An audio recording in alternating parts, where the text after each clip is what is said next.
കോടിക്കണക്കിന് മക്കൾ വസിക്കുന്ന ഈ പുണ്യഭൂമിയിൽ ഒരുപാട് മക്കൾ ഉടമ്പടി എടുത്തിട്ടുള്ള ഈ പുണ്യഭൂമിയിൽ അമ്മയുടെ പ്രത്യക്ഷീണത്തിൻ്റെ സാക്ഷിയായി അപ്പാവ് എന്നെ ഉയർത്തിയതിൽ അവിടുന്ന് നൽകിയ അനുഗ്രഹങ്ങളെ സാക്ഷ്യപ്പെടുത്താനാണ് ഞാൻ ഇന്ന് ഈ അൾത്താരയിൽ നിൽക്കുന്നത്. എൻ്റെ പേര് രാഹുൽ. ഞാൻ കൊല്ലത്തുനിന്ന് വരുന്നു. ഞാൻ ഉടമ്പടി എടുത്തത് 27/4/2022 അതിനു മുമ്പ് ആദ്യമായി യേശുവിനെ എൻ്റെ ഭവനത്തിലേക്കും എന്നിലേക്കും സ്വീകരിച്ചത് ആദ്യമായി എങ്ങനെയാണെന്ന് പറയാം. വർഷങ്ങൾക്ക് മുമ്പ്, 10 വർഷത്തിനെങ്കിലും മുമ്പ് ഒരിക്കൽ എൻ്റെ ചേച്ചി പഠിക്കുന്ന സമയത്ത് ഒരു കൂട്ടുകാരി ചേച്ചിയുടെ കൂട്ടുകാരിക്ക് ഒരു കൊന്ത കിട്ടുകയും അത് അവരെ വീട്ടിൽ കൊണ്ടുപോകാൻ പറ്റാത്തതുകൊണ്ട് അതൊരു പള്ളി കണ്ടപ്പോൾ എടുത്ത് മാറ്റാനായിട്ട് നോക്കുകയും അതെൻ്റെ ചേച്ചി വാങ്ങിക്കുകയും അത് വീട്ടിലേക്ക് കൊണ്ടുവരികയും അന്ന് ആദ്യമായിട്ടാണ് യേശു ഞങ്ങളുടെ ഭവനത്തിലേക്ക് എത്തുകയും ഞങ്ങളത് ഹൃദയപൂർവ്വം സ്വീകരിച്ചുകൊണ്ട് അന്ന് മുതൽ പ്രാർത്ഥിക്കുമ്പോൾ യേശു എന്നൊരു വ്യക്തി മാത്രം ഓക്കെ, കാരണം നമ്മൾ അതിനെക്കുറിച്ച് കൂടുതൽ അറിയത്തില്ല. ഞാനൊരു അക്രൈസ്തവനാണ്. അപ്പം നമ്മൾ വിശ്വാസത്തോടെ പ്രാർത്ഥിക്കുമായിരുന്നു. എവിടെയെങ്കിലും പോകുമ്പോൾ ഒന്ന് പ്രാർത്ഥിച്ചിട്ട് അതിലൊന്ന് മുത്തിയിട്ട് പോകുമായിരുന്നു. അങ്ങനെയാണ് യേശുവിനെ ആദ്യമായി ഞങ്ങളുടെ ഭവനത്തിലേക്ക് ഞങ്ങൾ ഓരോ മക്കളുടെ ഹൃദയത്തിലേക്കും ഏറ്റെടുത്തത്. പിന്നീട് യേശുവിനെ ഞാൻ കൂടുതലായിട്ട് യേശു ആരാണെന്ന്, എന്താണെന്നും, എങ്ങനെ പ്രാർത്ഥിക്കണമെന്നും, എന്താണെന്നും ഒക്കെ അറിയാൻ തുടങ്ങിയത് ഉടമ്പടി എന്ന മഹാപുണ്യം ഞങ്ങളിലേക്ക് എത്തിയപ്പോഴാണ്. അത് എത്താൻ കാരണം അത് ഞാനൊന്ന് പറയാം എങ്ങനെയാണെന്ന്. എൻ്റെ വീടിൻ്റെ തൊട്ടടുത്തായിട്ട് ഒരു വാടകക്കാർ വരികയും അവരവിടെ അവർ വാടകയ്ക്ക് താമസിക്കുകയും അവർ ഏതാണ്ട് 2 വർഷത്തോളം അവിടെ താമസിക്കാനായിട്ട് വന്ന്, അപ്പോൾ 1.5 വർഷമൊക്കെ ആയപ്പോഴത്തേക്കും അവിടെ താമസമൊക്കെ ആയി സഹകരിക്കുകയൊക്കെ ചെയ്തുകൊണ്ടിരുന്ന സമയത്താണ് ആ വീട്ടിലേക്ക് അവരുടെ അനിയത്തി താമസത്തിന് വരികയും. അപ്പോൾ അവരെ വായിന്നാണ് ഒരു ദിവസം എന്തോ കഴിച്ചോന്ന് ഇങ്ങനെ ചോദിച്ചത്. കഴിച്ചോന്ന് ചോദിച്ചപ്പോൾ ഇല്ല, എനിക്കിന്ന് ഉപവാസമോ കൃപാസനത്തിലെന്ന് പറഞ്ഞ് ഞാനതവിടെ കേട്ട് ഉപാസം കളഞ്ഞു പോയി. പിന്നെ വീട്ടിൽ ചെന്നിട്ട് എന്താണ് അത് അങ്ങനെ പറഞ്ഞത്?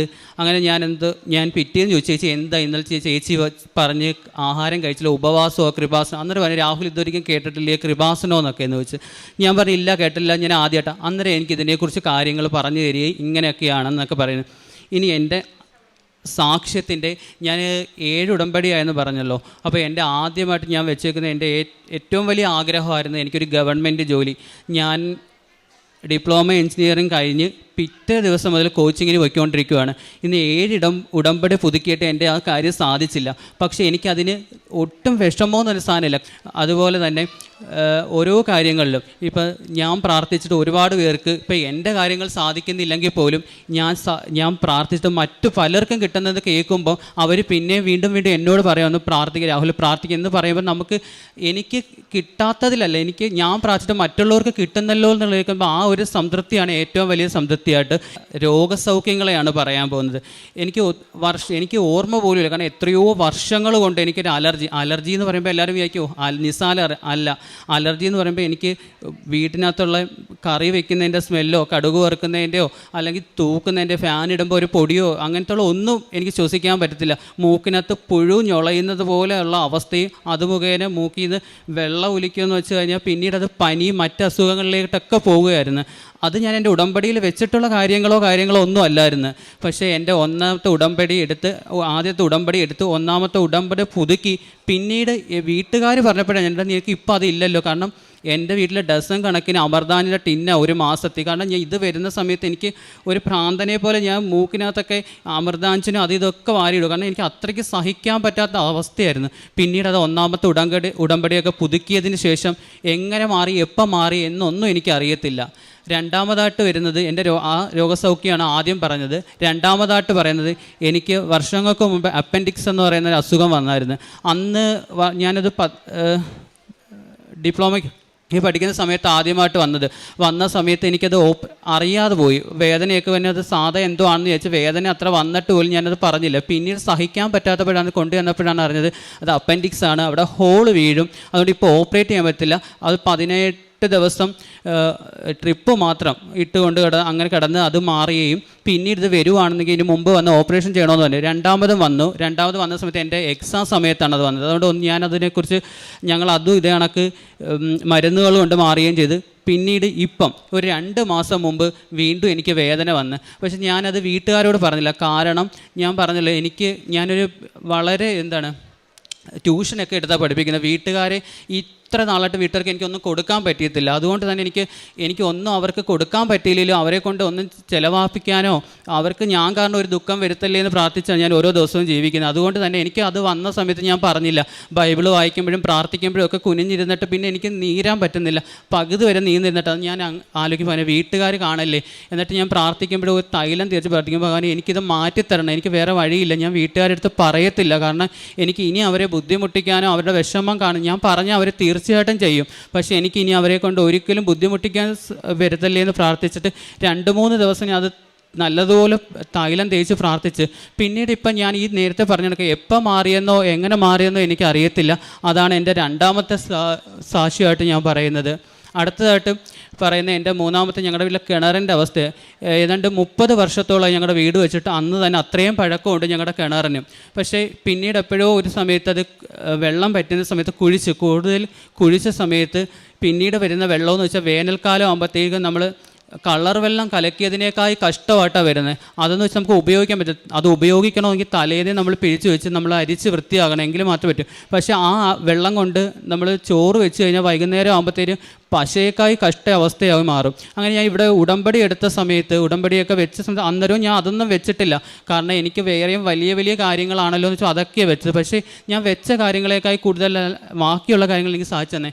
ഈ 2 വർഷം കൊണ്ട് ഞാൻ ഉപ്പ് ഇവിടുന്ന് കൊണ്ടുവന്നത് വിശ്വാസ പ്രമാണം ചൊല്ലി പ്രാർത്ഥിച്ച് ഇടും, ഞങ്ങൾക്ക് വേറെ വഴിയില്ല എന്ന് പറഞ്ഞ് അതുകൊണ്ട് 2 വർഷം കൊണ്ട് എങ്ങനെയാണെന്ന് വെച്ചാൽ, കാരണം ഇതൊക്കെ കൺമുന്നിൽ കാണുന്ന സത്യങ്ങളാണ്. കാരണം ഇത്രയും വർഷം ഞാൻ ജീവിച്ച് എൻ്റെ ആ വീട്ടിൽ ജീവിച്ച് കണ്ടതാണ്. അത്രയും മഞ്ഞയായിട്ട് കണ്ട ആ വെള്ളം ഈ 2 വർഷം കൊണ്ട് എങ്ങനെ ഈ ഉപ്പൊക്കെ ഇട്ട സമയത്ത്, അതുകൊണ്ട് ഓരോ വേനൽ ഇപ്പോൾ വരുമ്പോൾ ഈ പ്രാവശ്യം വന്നപ്പോഴും അമ്മ പറഞ്ഞു നേരത്തെ എന്തുകൊണ്ട് രാഹുൽ ഉപ്പിഴണേ, വെള്ളത്തിന് വേറെ ഇതാണ്, ഇപ്രാവശ്യം അതുപോലെ തന്നെ സംഭവിച്ചു. ഇതൊക്കെ കാണുമ്പോൾ അതാണ് നമ്മുടെ സത്യം എന്ന് മനസ്സിലാക്കുന്നത്, കൂടെ ഉണ്ടല്ലോ എന്ന് മനസ്സിലാക്കുന്നത്. അടുത്തതായിട്ട് പറയാൻ വരുന്നത് എൻ്റെ അമ്മൂമ്മയുടെ ഒരു രോഗസൗഖ്യത്തെക്കുറിച്ചാണ് പറയാൻ വരുന്നത്. അമ്മൂമ്മ മാമൻ്റെ വീട്ടിലാണ് താമസിച്ചുകൊണ്ടിരുന്നത്. പെട്ടെന്ന് ഒരു ദിവസം വിളിച്ചിട്ട് പറയുന്നത് ഇങ്ങനെ മോശം പോകുന്നു, വേദന, വയറൊക്കെ വീങ്ങിയിരിക്കുന്നു എന്നൊക്കെ പറഞ്ഞ് അടുത്തുള്ള ഹോസ്പിറ്റലിൽ കൊണ്ടുപോയി. പിന്നെ ഗ്യാസിൻ്റെ അവസ്ഥയാണ് എന്നൊക്കെ പറഞ്ഞ് കൊണ്ടുപോയി തിരിച്ചു കൊണ്ടുവന്ന് മാറുന്നില്ല. പിന്നീട് അവിടെ നമ്മൾ ഇത്രയൊരു വലിയൊരു ഹോസ്പിറ്റലിൽ അവിടെ കൊണ്ടുവന്നപ്പോൾ അവർ പറഞ്ഞ് ഇത് അമ്മൂമ്മയ്ക്ക് നട്ടെല്ലിന് കംപ്ലൈൻ്റാണ്, അകന്നിരിക്കുവാണ്, പ്രായം ആയതുകൊണ്ട് തന്നെ മറ്റൊന്നും ചെയ്യാൻ സാധിക്കില്ല, പകരം നിങ്ങൾ കംപ്ലീറ്റ് ബെഡ് റെസ്റ്റ് 45 ദിവസം നന്നായിട്ട് ബെഡ് റെസ്റ്റ് എടുക്കണം. ബെഡ് റെസ്റ്റ് എടുക്കുന്നതിനകത്തിരിക്കുവാണ് കാര്യം. കാരണം ഈ 45 ദിവസം കംപ്ലീറ്റ് ബെഡ് റെസ്റ്റ് എടുത്തില്ല എന്നുണ്ടെങ്കിൽ വീണ്ടും ആ ദിവസങ്ങൾ കൂടുമെന്ന് പറഞ്ഞ് നമ്മൾ വീട്ടിൽ കൊണ്ടുവരാൻ. അപ്പോൾ എല്ലാവരും മക്കൾ ഹോം നേഴ്സിന് വെക്കുന്ന കാര്യം പിന്നെ അമ്മ ഒരു മോളും ബാക്കി 2 ആങ്ങളമാരും ഞങ്ങൾ തീരുമാനിച്ചു നമ്മുടെ കടമയെ അത് ചെയ്യേണ്ടത്, വീട്ടിൽ കൊണ്ടുവരാൻ തീരുമാനിച്ച്. അമ്മ പറഞ്ഞ് ഞാൻ നോക്കാം. അപ്പം എനിക്കതാണ് പറയുന്നത്, ഞാൻ അമ്മയുടെ തന്നെ അമ്മേ അങ്ങനല്ല, ദൈവം എനിക്ക് തന്നൊരു അവസ്ഥയാണ്, ഒരു അവസ്ഥയല്ല, ദൈവം എനിക്ക് തന്നൊരു കാര്യമാണ്. ഞാൻ ഉടമ്പടി എടുത്തിട്ട് ഈ ഓരോ കാര്യങ്ങൾ പുറത്തു പോയി ചെയ്യുന്നതിനേക്കാൾ വീട്ടിലുള്ളത് ആദ്യം ചെയ്ത് തീർക്കാതെ എങ്ങനെ ഞാൻ പുറത്തു പോയി ചെയ്ത് എനിക്ക് എന്ത് പുണ്യമോ കിട്ടുന്നത്. ഞാൻ അമ്മയ്ക്ക് അന്നൊരു ബുദ്ധിമുട്ടായിരുന്നു, സ്ത്രീ ആയതുകൊണ്ട് അമ്മൂമ്മയും ഞാൻ പറഞ്ഞ അങ്ങനെയൊന്നുമല്ല, നാളെ അമ്മയ്ക്ക് വന്നാൽ ഞാൻ ചെയ്യേണ്ടായോ, അമ്മൂമ്മയ്ക്കും അതൊരു വല്ലാത്തൊരവസ്ഥയാണ്. ഞാൻ കൊച്ചുമോനായ ഞാൻ ഞാൻ പറഞ്ഞ അമ്മ അങ്ങനെയൊന്നുമല്ല, എൻ്റെ അമ്മയ്ക്ക് വന്നാൽ ഞാൻ ചെയ്യണം, ഇതൊക്കെ എനിക്ക് സന്തോഷപൂർവ്വം ഇത് ചെയ്യുന്നതെന്ന് പറഞ്ഞ് അമ്മൂമ്മയെ വീട്ടിലേക്ക് കൊണ്ടുവന്ന് അമ്മൂമ്മയുടെ എല്ലാ കാര്യങ്ങളും അപ്പോഴത്തേക്കും അമ്മൂമ്മയ്ക്ക് യൂറിൻ ട്യൂബ് ഇട്ട് യൂറിൻ ബാഗ് ഇട്ട് അമ്മയുടെ മോഷനെല്ലാം ഞാൻ തന്നെ എടുക്കുന്നു, ക്ലീൻ ചെയ്യുന്നു, എല്ലാം ചെയ്യുന്നത് സന്തോഷപൂർവ്വം എനിക്ക് ചെയ്യും. കാരണം എനിക്ക് അതിനകത്ത് അറപ്പോ വെറുപ്പോ ഒന്നും, കാരണം അതാണ് ആ കർത്താവ് എനിക്ക് തന്നെ ഒരു ശക്തിയും സ്നേഹവും അതാണ്. അപ്പോഴത്തേക്കും ഞാനത് ചെയ്തുകൊണ്ടിരിക്കുന്നു. 45 ദിവസം വേണമെന്ന് പറയുന്നു, അത്രയും കംപ്ലീറ്റ് എല്ലാം വൃത്തിയായിട്ട് ചെയ്തുകൊണ്ടിരിക്കുന്നു. അമ്മയുടെ കൂടെ നിൽക്കുന്നു, ക്ലാസ്സിന് പോവാതെ നിന്ന് തന്നെ ചെയ്യുന്ന കാര്യങ്ങളെല്ലാം ചെയ്തുകൊണ്ടിരിക്കുന്നു. പെട്ടെന്ന് 10ാമത്തെ ദിവസം മോശം പോകണമെന്ന് പറയുന്നു. ഞാൻ എല്ലാം ചെയ്തു വെച്ചിട്ട് പുറത്തിറങ്ങി. അമ്മൂമ്മ എന്നെ വിളിക്കുന്നു. കഴിഞ്ഞതിന് ശേഷം ചെന്ന് കാണുന്നത് മോശന് പകരം വന്ന് തളം കെട്ടിക്കിടക്കുന്ന ബ്ലഡാണ് കാണുന്നത്. ആദ്യമായിട്ട് കണ്ട് നമുക്കൊരു പേടിയും വെപ്രാളവും. വീണ്ടും പോകണമെന്ന് പറഞ്ഞ് വീണ്ടും മോശന് ഒരു ബ്ലഡ് വരുന്നു. ഹോസ്പിറ്റലിൽ കൊണ്ടുപോകാനായിട്ട് ആദ്യം കാണിച്ച ഹോസ്പിറ്റലിൽ കൊണ്ടുപോകുമ്പോൾ അവിടെ പറയുന്നത് ഇത് ഉള്ളിൽ നിന്ന് എവിടെയോ ആദ്യത്തെ പരിശോധന അവർ പറഞ്ഞു ഇത് ഉള്ളിൽ നിന്ന് എവിടുന്നോ വരുന്നത് ഞങ്ങൾക്ക് അറിയത്തില്ല, ഇത് നല്ല ചികിത്സയ്ക്ക് എവിടെയും കൊണ്ടുപോകണം, കാരണം എൻഡോസ്കോപ്പിയുള്ള ഹോസ്പിറ്റലിൽ കൊണ്ടുപോകണം, കാരണം ഇത് എവിടുന്നോ വരുന്നത് എന്തോ ആണ്. കാരണം എൻ്റെ അടുത്ത് ഞാൻ ആ അമ്മൂമ്മയെ നോക്കുന്നതുകൊണ്ട് എൻ്റെ അടുത്ത് ചോദിക്കുന്നത് മോഷന് അല്ല ബ്ലഡ് വന്നതിനകത്ത് മാംസത്തിൻ്റെ അംശം വല്ലതും ഉണ്ടോ വേറെയൊക്കെ ഉണ്ടോ എന്ന്. എനിക്കിതൊന്നും പറയാൻ പറ്റാത്ത അവസ്ഥ. ഞാൻ എന്തൊക്കെയോ പറയുന്നു. അവനെ എൻഡോസ്കോപ്പിയുള്ള ഹോസ്പിറ്റലിൽ കൊണ്ടുപോകണമെന്ന് പറഞ്ഞ് അവിടെ കൊണ്ടുചെല്ലുന്നു. അവിടുന്ന് ഇതൊക്കെ പറയുന്നത് എൻഡോസ്കോപ്പി ചെയ്യാൻ പറയുന്നു. എൻഡോസ്കോപ്പി ഒന്നും ചെയ്ത് പ്രത്യേകിച്ചൊന്നും പറഞ്ഞില്ല. രണ്ടാമത്തെ എൻഡോസ്കോപ്പി ചെയ്തെന്ന് പറഞ്ഞ് അമ്മയ്ക്ക് പ്രത്യേകിച്ച് ഒരു അസുഖങ്ങളുമില്ല. പ്രായമായ ചില സ്ത്രീകൾക്ക് കുടലിൻ്റെ ഭാഗത്ത് ചില തടുപ്പ് പോലെ വരും. അത് പൊട്ടുമ്പോൾ ആ പൊട്ടുന്ന ബ്ലഡാണ് ഈ പോകുന്നത്, അല്ലാതെ പേടിക്കാനുള്ള ഒന്നുമില്ലെന്ന് പറയുന്നു.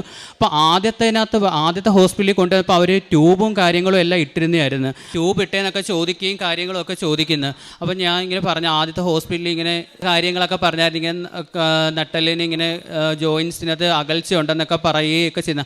അതിനു മുമ്പ് തന്നെ വേറൊരു കാര്യം തന്നെ, അമ്മമ്മ ഇവിടെ കൊണ്ടുവന്ന് നമ്മൾ കിടത്തി ചികിത്സിക്കുന്ന സമയത്തിന് എല്ലാ ദിവസവും തൈലം പുരട്ടിയും ഉപ്പിട്ട് അമ്മമ്മയ്ക്ക് വെള്ളം കൊടുക്കുകയും പ്രാർത്ഥിക്കുകയും, ഞാൻ ബൈബിൾ വായിക്കുന്ന സമയത്ത് അമ്മമ്മയുടെ അടുത്ത് നിന്ന് ബൈബിൾ വായിക്കുകയും, അല്ലെങ്കിൽ ഫ്രണ്ടിലാണെങ്കിൽ തന്നെ ഉറക്ക ബൈബിൾ വായിക്കുക അമ്മയ്ക്ക് കേൾക്കത്ത രീതിയിലൊക്കെ ചെയ്തിട്ടാണ്. അപ്പോൾ അമ്മയ്ക്ക് ബ്ലഡ് വന്നി കൊണ്ടുപോകുന്ന സമയത്ത് ഞാൻ അമ്മമ്മയ്ക്ക് തൈലവും കാര്യങ്ങളും എല്ലാം പുരട്ടി കൊടുത്ത് ഒന്നും വരുത്തല്ലേ എന്ന് പറഞ്ഞു. കാരണം ഞാൻ നോക്കിയ അമ്മമ്മയാണ്, അപ്പോൾ വേറെ ഒന്നും വരുത്തല്ലേ എന്ന് പറഞ്ഞിട്ടാണ് ഞാൻ വിടുന്നത്. അപ്പോൾ അവിടെ ചെന്ന് ഹോസ്പിറ്റലിൽ പോയി ഒന്നുമില്ല. അതുപോലെ തന്നെ ആദ്യ ഹോസ്പിറ്റലിൽ യൂറിൻ ബാഗും ട്യൂബിലിട്ടു. അപ്പോൾ അവർ ചോദിക്കുന്നത് എന്തിനാണ്, രണ്ടാമത്തെ ഹോസ്പിറ്റലിൽ കൊണ്ടുവന്നപ്പോൾ ചോദിക്കുന്നത് എന്തിനാണ് ഈ യൂറിൻ ബാഗൊക്കെ ഇട്ടേക്കുന്നത്, അമ്മമ്മയ്ക്ക് വേറെ വല്ല പ്രശ്നമുണ്ട്. അപ്പോൾ ഞാൻ അങ്ങനെ പറഞ്ഞു, ആദ്യ ഹോസ്പിറ്റലിൽ ചെന്നപ്പം ഇങ്ങനെ നട്ടലിന് കംപ്ലയിൻ്റ് ഉണ്ട്, അതുകൊണ്ട് അനങ്ങലിൽ 45 ദിവസം കിടക്കണം. അപ്പോൾ അവർ പറഞ്ഞു ഒരിക്കലും ഇങ്ങനെ കിടക്കത്തില്ല. നട്ടലിന് കംപ്ലയിൻ്റ് ഉള്ള ഒരു വ്യക്തിയാണെങ്കിൽ വേദനയും കാര്യങ്ങളും ഒക്കെ ആയിട്ട് അവർക്ക് ഇരിക്കാനോ കിടക്കാനോ ഒന്നും പറ്റില്ല, കെട്ടിയെല്ലാം വെക്കുമെന്ന് പറഞ്ഞ്. അവർ പറഞ്ഞു ഇവിടെ ചെയ്യണമെന്ന് നോക്കണം. എക്സ്റേ എടുത്ത് അപ്പം ഇതാരാ പറഞ്ഞു, ഒരു കുഴപ്പമില്ല. അങ്ങനെ ട്യൂബും എല്ലാം എടുത്ത് കിടന്നു പോയ അമ്മൂമ്മ അന്ന് എണീച്ച് 12ാമത്തെ ദിവസം തിരിച്ച് നടന്ന് വീട്ടിൽ വന്ന് ഇന്നും പയറുപോലെ നിന്ന് അവനവൻ്റെ കാര്യങ്ങൾ ചെയ്ത് സന്തോഷത്തോടെ ജീവിക്കുന്ന, അതാണ് എൻ്റെ അടുത്ത സാക്ഷ്യങ്ങൾ പറയുന്നത്.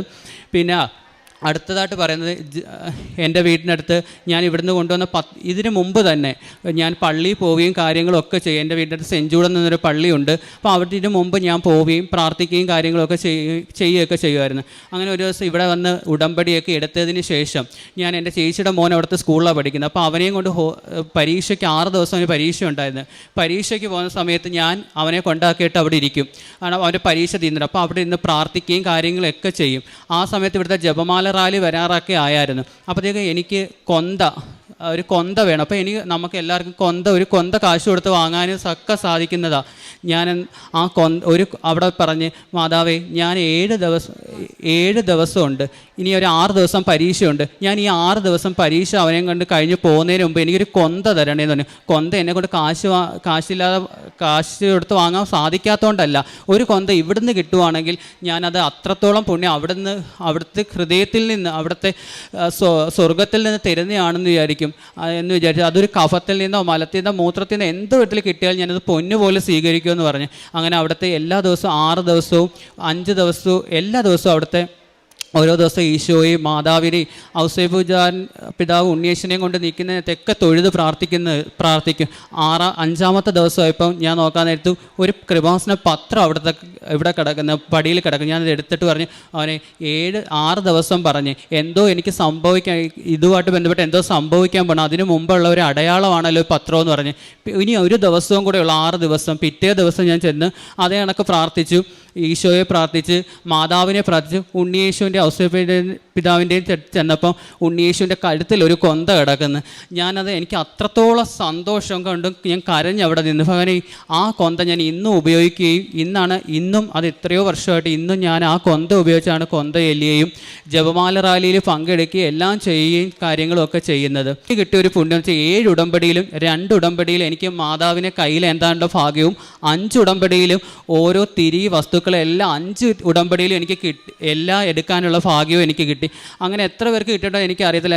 7 ഉടമ്പടിയിൽ 2 പ്രാവശ്യം മാതാവും 5 പ്രാവശ്യം ഓരോ വസ്തുക്കളും എടുക്കാൻ, പുണ്യമായ ഓരോ വസ്തുക്കളും ഏന്താനുള്ള ഭാഗ്യം എനിക്കുണ്ടായി. അത്രയുണ്ട്. പിന്നീട് ഓരോ പ്രാവശ്യവും പലപ്പോഴായിട്ട് മാതാവിൻ്റെ സാന്നിധ്യങ്ങൾ മെഴുകുതിരിയിലും മഴവില്ലായും ഒക്കെ സാധിക്കുന്നുണ്ട്. അതൊക്കെ എനിക്ക് ഏറ്റവും വലിയ പുണ്യമായിട്ട് ഞാൻ കരുതുന്നു. പിന്നെ അതുപോലെ തന്നെ എൻ്റെ പ്രേക്ഷിത പ്രവർത്തനങ്ങളും കാര്യങ്ങളും എന്നൊക്കെ പറഞ്ഞ് ഞാൻ ഇവിടുന്ന് പത്രം വാങ്ങിച്ചുകൊണ്ട് പോകുന്നത്. ആദ്യമൊക്കെ എൻ്റെ ഉടമ്പടിയിൽ ഞാൻ പത്രം വാങ്ങിച്ചുകൊണ്ട് പോകുമ്പോൾ പള്ളിയിൽ കൊണ്ടുവയ്ക്കത്തുള്ളൂ, കള്ളം പറയേണ്ട ആവശ്യമില്ല. 2 പ്രാവശ്യം ഞാൻ പള്ളിയിൽ കൊണ്ടുവച്ചിട്ടുള്ളൂ. മൂന്നാമത്തെ പ്രാവശ്യം ഞാനെടുത്ത് ഇങ്ങനൊന്നും അല്ലല്ലോ ഇത് ചെയ്യണം, ഞാൻ പിന്നെ എന്തിന് ഇതൊക്കെ എടുക്കുന്നത്, ഞാൻ എന്തിനാ ഉടമ്പടി എടുക്കുന്നത്, ഇങ്ങനെ ചെയ്തല്ലല്ലോ ചെയ്യേണ്ടത്. മൂന്നാമത്തെ പ്രാവശ്യം മുതൽ ഞാൻ ഇവിടുന്ന് ഓരോ പത്രങ്ങൾ കൊണ്ടുപോയി, പത്രങ്ങൾ തൈലം തേച്ച് വിശ്വാസ പ്രമാണം ചൊല്ലി ഓരോ വീടുകൾ തോളും കയറി ഇറങ്ങി കൊണ്ടു കൊടുക്കാൻ തുടങ്ങി. ആരും അങ്ങനെ എനിക്ക് എൻ്റെ എല്ലാവരും പറഞ്ഞിട്ട് ചിലർ വേണ്ടാന്നൊക്കെ, പക്ഷേ എൻ്റെ കൂടെ ആരും പറഞ്ഞിട്ടില്ല, വേണ്ടാന്ന് പറഞ്ഞിട്ടില്ല. പലരും എന്നെ വിളിച്ചെത്തി വാങ്ങിച്ചിട്ട് വെള്ളം വേണമെന്നൊക്കെയാണ് ചോദിക്കുന്നത്. എനിക്ക് അത്ര സന്തോഷം. പിന്നീട് ഓരോ പ്രാവശ്യം വരും തോറും പത്രങ്ങളുടെ എണ്ണം ഞാൻ കൂട്ടാൻ തുടങ്ങി, കാശ് രൂപം കൊണ്ടുപോകാൻ തുടങ്ങി, ഓരോരുത്തരുടെയും കരങ്ങളിലേക്ക് അത് എത്തിക്കാൻ തുടങ്ങി. അങ്ങനെ ഓരോ കാര്യങ്ങൾ ചെയ്യാൻ തുടങ്ങി. ഈ കഴിഞ്ഞ പ്രാവശ്യം ഉടമ്പടി പുതുക്കാൻ വന്നപ്പോൾ എനിക്ക് കിട്ടിയത് 3 കെട്ട് പത്രം കിട്ടിയത്. അപ്പം സാധാരണ ചിലപ്പോൾ 4 കെട്ട് പത്രം തരും. അപ്പോൾ എനിക്കിപ്പോൾ തികയുന്നില്ല പത്രം കൊടുക്കാനായിട്ട്. അപ്പോൾ ഞാൻ പ്രാർത്ഥിച്ചു, എനിക്ക് മാത്രം ഇതെന്ത് 1 കെട്ട് കുറവാണോ എന്ന് പ്രാർത്ഥിച്ചിട്ട് ഞാൻ ഇവിടുന്ന് പോയി പള്ളിയിൽ പോയി. ഞാൻ എന്ന് പറഞ്ഞാൽ പള്ളിയിൽ പോയി പ്രാർത്ഥിച്ചിട്ടാണ് പത്രം കൊടുക്കുന്നത്. അവിടെ ചെന്നപ്പോൾ 2 കെട്ട് പത്രം ആ പള്ളിയിലിരിക്കുന്നത്. അങ്ങനെ മൊത്തം 6 കെട്ട് പത്രമായിട്ട് ഞാൻ അവിടെ കൊടുത്ത് സന്തോഷത്തോടെയാണ് വരുന്നത്. പിന്നീട് എല്ലാവരും സോഷ്യൽ മീഡിയ ഉപയോഗിക്കുന്ന കൂടുതലും പേര് പലരും, പക്ഷേ ഞാൻ സോഷ്യൽ മീഡിയ ഉപയോഗിക്കുന്നത് എനിക്ക് ഇതുപോലത്തുള്ള കാര്യങ്ങൾ പറയാനും, എനിക്ക് അറിയാത്ത പലരും ഇവിടെ വന്ന് ഉടമ്പടി എടുത്തോടെ എൻ്റെ ഏറ്റവും അടുത്ത കൂട്ടുകാർ, പക്ഷേ ഞങ്ങൾ ഇന്നുവരെ കണ്ടിട്ടില്ല. ഞങ്ങൾ ഫോണിലൂടെയുള്ള ഈ സംഭാഷണം മാത്രമേ ഉള്ളൂ. ഞാൻ എപ്പോഴും പറയും മാതാവിനെക്കുറിച്ചും കാര്യങ്ങൾ ഇന്നും ഞാൻ പറഞ്ഞിട്ട് വന്നേ. ഇന്നലെ അവരിവിടെ വന്ന് ഉടമ്പടി പുതുക്കി, അങ്ങനെയൊക്കെ ഓരോ കാര്യങ്ങൾ എനിക്ക് ചെയ്യാൻ സാധിക്കുന്നുണ്ട്. അതൊക്കെ പുണ്യമായിട്ട് ഞാൻ കരുതുന്നു. വ്യക്തിപരമായി വന്ന മാറ്റമെന്ന് വെച്ചാൽ ഒരുപാട് മാറ്റങ്ങളാണ് വന്നതെന്ന് വെച്ചാൽ, ഞാൻ ബൈബിള് വായിക്കുന്നതൊക്കെ ഇവിടുന്ന് ആദ്യമേ പുതിയ നിയമത്തിൻ്റെ ഒരു ബൈബിള് വാങ്ങിച്ചുകൊണ്ട് പോയി അത് കംപ്ലീറ്റ് ചൊല്ലി തീർത്ത് രണ്ടാമത് ഇവിടെ നിന്ന് ഞാനൊരു വലിയ ബൈബിൾ വാങ്ങിച്ചുകൊണ്ട്. അപ്പോൾ ഇതൊക്കെ കാണുമ്പോൾ അമ്മയൊക്കെ എൻ്റെ അടുത്ത് ചോദിക്കും, രാഹുൽ ഇങ്ങനെ ചെയ്യുമോ? ഞാൻ പറയും, ഇങ്ങനെയാണ് അമ്മ ചെയ്യേണ്ടത്, നമ്മൾ അറിയാത്ത പല കാര്യങ്ങളും ഉണ്ട് ഇതിനെക്കുറിച്ച്. ഞാൻ അതുപോലെ തന്നെ രാവിലെ അച്ഛനെ ഡെയിലി ബെഡ് കഴിഞ്ഞാൽ ഞാൻ എൻ്റെ പിന്നീടുള്ള ഒരു ദിവസം ഒരു 10-25 സാക്ഷ്യങ്ങൾ കാണും. ആ സാക്ഷ്യങ്ങൾ പലപ്പോഴും തന്നിട്ടുള്ള ഒരു ഊർജ്ജങ്ങളുണ്ട്. ഡൗൺ ആയി പോയ സമയത്ത് ഒരു ഗീതാകുമാരിയുടെ സാക്ഷ്യമൊക്കെ, ഒരു അമേരിക്കയിൽ പോയ നിസ്സാരമായ അവിടുന്ന് മാതാവ് കൊടുത്ത ഓരോ അനുഭവങ്ങൾ അവർക്ക് ലഭിച്ച അതൊക്കെ എനിക്ക് നൽകിയ എനിക്ക് 6ാമത്തെ ഉടമ്പടിയിലൊക്കെ അതൊക്കെ നൽകിയ ഒരു അനുഭവം എന്ന് പറഞ്ഞാൽ വളരെ വലുതാണ്. അതുപോലെ തന്നെ ബൈബിളൊക്കെ ഞാൻ എൻ്റെ റൂമിൽ മാത്രമായിരുന്നു, ഞാൻ എൻ്റെ കാര്യങ്ങൾ കഴിഞ്ഞ റൂമിൽ വന്നിരുന്ന് ഈ അന്നത്തെ ഫുള്ള് ഒരുപാട് സാക്ഷ്യങ്ങൾ ചെല്ലും. അപ്പോൾ അമ്മ എങ്ങനെ ചോദിച്ചപ്പോൾ എൻ്റെ മനസ്സിൽ ഞാൻ ഇങ്ങനെ അല്ലല്ലോ, ഞാൻ പിന്നീട് എൻ്റെ റൂമിൽ നിന്ന് മാറി ഞാൻ അവിടുത്തെ അടുക്കളയിൽ അമ്മയുടെ അടുക്കളയിൽ പോയി സാക്ഷ്യങ്ങൾ അവിടെ വെച്ച് കേൾക്കാനും അമ്മയ്ക്ക് സഹായിച്ചു. അപ്പോൾ അമ്മയ്ക്ക് അത് മനസ്സിലായി, എന്താണ് ഇവിടെ ചെയ്യേണ്ടത്, എങ്ങനെയാണ് ചെയ്യേണ്ടത്, ഇതൊക്കെയാണെന്ന് മനസ്സിലായി. അമ്മയും അതിനെക്കുറിച്ച് കൂടുതൽ അറിയാൻ തുടങ്ങി. അപ്പോൾ അമ്മയ്ക്ക് ആ ചോദ്യം പറഞ്ഞു, ഇവൻ എന്തുകൊണ്ട് ഇങ്ങനെ ചെയ്യുന്നു എന്നൊക്കെ പറയാൻ തുടങ്ങി. അമ്മയും ഇതിനെക്കുറിച്ച് പ്രാർത്ഥിക്കാൻ തുടങ്ങി. അതൊക്കെ ഒരു വലിയ, ഞാൻ സാധാരണ അച്ഛനും അമ്മയൊക്കെയാണ് മക്കൾക്ക് ഇത്. ഇപ്പം ഞാൻ മുഖേന എൻ്റെ വീട്ടുകാരും മറ്റുള്ളവരെയൊക്കെ അറിയുന്നു പറഞ്ഞാൽ എനിക്കത് വളരെ സന്തോഷമാണ്. വളരെ സന്തോഷത്തോടെ ഞാനിത് ചെയ്യുന്നു. കാരുണ്യ പ്രവൃത്തികൾ എന്ന് വെച്ചാൽ അതും ഒരു വലിയ ഇതാണ്. ഞാനിത് എൻ്റെ പണ്ട് മുതൽ ഓരോ കാര്യങ്ങളൊക്കെ ചെയ്യണമെന്ന് ആഗ്രഹിച്ച സമയത്തൊക്കെ എനിക്ക് ചെയ്യാൻ സാധിച്ചിട്ട് എങ്ങനെയെന്ന് പറയും. പക്ഷേ അതൊക്കെ എനിക്ക് സാധിച്ചു കിട്ടിയത് ഈ കൃപാസനം ഈ പുണ്യഭൂമി വന്നതിന് ശേഷം അമ്മയെ അറിഞ്ഞപ്പോഴാണ്. അതും എനിക്കിതാണ്. ആദ്യമായിട്ട് ഞാനൊരു ഓൾഡ് ഏജ് ഹോമിൽ പോകുന്ന സമയത്ത് എനിക്ക് ഒന്നും അറിയത്തില്ല. ഞാൻ പ്രാർത്ഥിച്ചുകൊണ്ട് പോയ ഭഗവാനെ, മാതാവേ, എനിക്കിത് കൊണ്ടുകൊടുത്ത് ഇട്ടെറിഞ്ഞിട്ട് പോരാൻ ഇടവരുത്തല്ലേ, എന്തെങ്കിലുമൊക്കെ എനിക്ക് ചെയ്ത് അവർക്ക് കൊടുക്കണം, അതിനെ എനിക്ക് സഹായിക്കണം. എനിക്ക് സന്തോഷത്തോടെ ഞാൻ ഈ പോകുന്നത് തിരിച്ച് സന്തോഷത്തോടെ വന്ന് എനിക്ക് നന്ദി പറയാൻ സാധിക്കണമെന്ന് പറഞ്ഞു. അതിനുശേഷം ഞാൻ അന്ന് അവിടെ ചെന്ന് ഞാൻ അരിയും പച്ചക്കറികളും ഒക്കെ കൊണ്ടുപോയി എൻ്റെ ഇന്ന് വാങ്ങിച്ച് ശരി പൊയ്ക്കുമെന്ന് പറഞ്ഞു. അപ്പം ഞാൻ പറഞ്ഞു, അല്ല എനിക്ക് ഇവിടെയൊക്കെ ഒന്ന് കാണണം, ഇവരെയൊക്കെ ഒന്ന് കാണണം. അപ്പോൾ അവർ പറഞ്ഞു ശരി, അതിനെന്താ. അപ്പോൾ അവന് അനു എന്ന് പറഞ്ഞൊരു പയ്യനെ വിളിച്ച്. അപ്പോൾ അവിടെ അതാണ് ഞാൻ ഞെട്ടിപ്പോയ കാര്യമാണ്. എൻ്റെ കൂടെ അക്ഷരം പഠിക്കുന്ന സമയം തൊട്ട് 10ാം ക്ലാസ് വരെ ഒരു ബെഞ്ചിൽ നിന്ന് പഠിച്ച് എൻ്റെ ഒരു കൂട്ടുകാരനാണ് അവിടുത്തെ ആ സ്റ്റാഫ് എന്ന് പറഞ്ഞ്. അതാണ് മാതാവ് എനിക്ക് തന്നെ ഏറ്റവും വലിയ സന്തോഷം. ഞാനും ഞെട്ടി അവന്, കാരണം ഞാനും അവൻ തമ്മിൽ 1 കിലോമീറ്റർ വീടിൻ്റെ വ്യത്യാസമുള്ളൂ. എന്നിട്ട് ഞങ്ങൾ രണ്ടുപേരും അറിഞ്ഞതില്ല. അവൻ അവിടെ ജോലി, ഞാനും അറിഞ്ഞില്ല. അവിടെ ചെന്നപ്പോഴാണ് മാതാവ് എനിക്ക് അങ്ങനെയും തന്ന് സഹായിച്ചു. അതിനുശേഷം എനിക്ക് അവിടുത്തെ വേണ്ടുന്ന കാര്യങ്ങൾ എന്തൊക്കെയാണ് കുറവ്, അതെനിക്ക് വാങ്ങിച്ചു കൊടുക്കാനും, അതുമല്ല അവിടെ നിന്നുകൊണ്ട് മറ്റ് അനാഥാലയങ്ങൾ എവിടെയൊക്കെയുണ്ട് അല്ലെങ്കിൽ മറ്റ് സ്ഥാപനങ്ങൾ എവിടെയൊക്കെയുണ്ടെന്ന് എനിക്ക് തിരക്കാനും അവിടെ എല്ലാം പോകാനും സാധിച്ചു. അപ്പോൾ അവിടെ ചെല്ലുമ്പോൾ അവർ ചോദിക്കും, രാഹുൽ ഇത് തന്നെയാണോ ജോലി? അപ്പോൾ ഞാൻ പറയും, ഇതെനിക്കൊരു ജോലിയല്ല, ഇത് എൻ്റെ ജീവൻ്റെ ഒരു ഭാഗം, ഒരു അവയവമായിട്ടാണ് ഞാൻ കാണുന്നത്. അത്ര സന്തോഷത്തോടെ ഞാൻ ചെയ്യുന്നതെന്ന് പറയും. അതുപോലെ തന്നെ എൻ്റെ അച്ഛനൊരു കടയാണ്, പലചരക്ക് കട, വലിയ കടയൊന്നുമല്ല, കൊച്ചു കടയാണ്. പക്ഷേ ഞാൻ എന്നും എനിക്ക് എൻ്റെ കടയിൽ വരുന്നത്, എൻ്റെ അച്ഛൻ്റെ കടയിൽ വരുന്നത്, ഞാൻ ചെല്ലുമ്പോൾ ഞാൻ എന്തോ ആരെങ്കിലും ഒരു സാധനം വാങ്ങാൻ, ഒരു അരി വാങ്ങാൻ വന്ന ഒരു പിടി അരി ഞാൻ അതിനകത്ത് ഇട്ട് കൊടുക്കും. അത് ഉള്ളിയായാലും മുളകായാലും എന്തായാലും ഞാൻ ഒരെണ്ണം കൂടി ഇട്ട് കൊടുക്കും. എന്നിട്ട് പറയും, കർത്താവേ എനിക്ക് ഇന്ന് ചെയ്യാൻ പറ്റിയ ഒരു ഇത് മാത്രമാണ്, ഇത് സന്തോഷത്തോടെ അവർ ഏറ്റെടുക്കണമേ എന്ന് പ്രാർത്ഥിക്കും. അങ്ങനെയൊക്കെ ഇന്നും തുടർന്ന് പോകുന്ന എൻ്റെ ജീവിതം. അതുപോലെ ഇനി വരുന്ന മാസങ്ങൾ അല്ലെങ്കിൽ ഇനി വരുന്നത്, അതുപോലെ തന്നെ എൻ്റെ ജപമാല റാലി, ഞാനിപ്പോൾ എൻ്റെ 3 ജപമാല റാലി കഴിഞ്ഞ് ഈ കൊന്ത ഉപയോഗിച്ച് ഒരു വെള്ളം പോലും കുടിക്കാതാണ് ഞാൻ ഈ 3 ജപമാല റാലിയും പങ്കെടുത്ത് അവിടെ ചെന്നിട്ടാണ് കാപ്പിയും പണ്ണും കഴിയുന്നത്. അല്ലാതെ രാവിലെ ഞാൻ അവിടുന്ന് ഓരോ ജപമാല റാലിയും ഉപവാസം എടുത്തുകൊണ്ടാണ്, ഒരു വഴിയിലോ ഒന്നും വെള്ളം കുടിച്ചല്ല, എല്ലാ ഉപവാസം എടുത്തുകൊണ്ട് അത്രയും പുണ്യമായിട്ടാണ് ഇത് കരുതുന്നത്.